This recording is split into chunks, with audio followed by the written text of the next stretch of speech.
మళ్ళీ మా ఎంకని ఇవాళ అంటనే ఉండి పక్కల నుంచి మా నల్గొండ భువనగిరి మేము అల్క గెలుతామే, మరి నీ సంగతి ఏందని.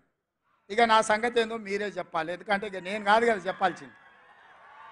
మరి మన నాగర్ కర్నూలు మన మహబూబ్ నగర్ గెలవాలనా లేదా? మరి గెలవాలంటే ఎవరు కష్టపడాల్సింది? మన 12 మందిని గెలిపించింది మీరే కదా. మరి రేపైనా ఈ 2 గెలిపించాల్సింది, తెలంగాణలో 14 గెలిపించడానికి ఆశీర్వదించాల్సింది మీరే కదా మిత్రులారా. ఇవాళ నేను ఒక్కటే మాట చెప్పదలుచుకు, 94 నుంచి 2004 వరకు తెలుగుదేశం పార్టీ అధికారంలో ఉంది.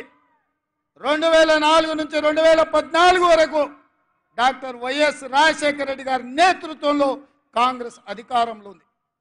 2014 నుంచి 2024 వరకు చంద్రశేఖరరావు టీఆర్ఎస్ పార్టీ అధికారంలో ఉంది. ఇవాళ ఈ వేదిక మీద నుంచి చంద్రశేఖరరావు మందేసినవో మందేయలేదో నాకు తెలియదు, నువ్వు పండుకున్నావో పండుకోలేదో నాకు తెలియదు.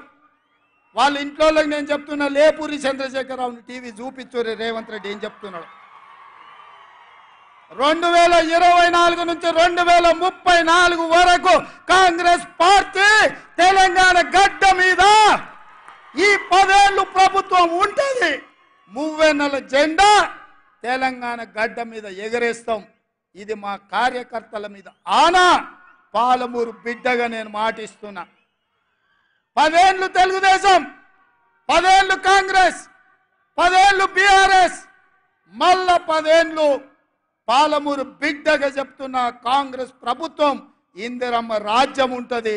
దళితులకు, గిరిజనులకు, బడుగులకు, బలైన వర్గాలకు, ఆదివాసీలకు, మైనారిటీలకు, మహిళలకు, నిరుద్యోగ యువకులకు, ఉద్యమకారులకు, అమరవీరుల కుటుంబాలను ఆదుకొని బాగు చేసే బాధ్యత నాది.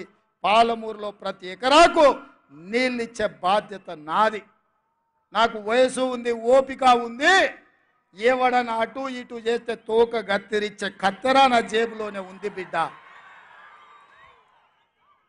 అందుకే మిత్రులారా, ఇది మళ్ళీ మళ్ళీ వచ్చే అవకాశం కాదు. ఈ అవకాశాన్ని జారవిడ్చుకుంటే 10 మంది ముందల పలసన అయిపోతాం. పాలమూరు బలహీన పడుతుంది. పాలమూరు మళ్ళీ ఎడారిగా మారుతుంది.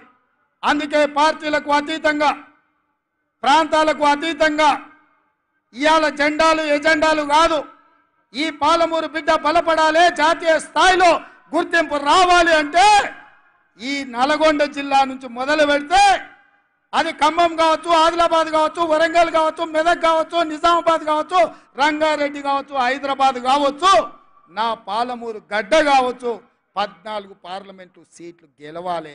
రాహుల్ గాంధీ దేశానికి ప్రధానమంత్రి కావాలి.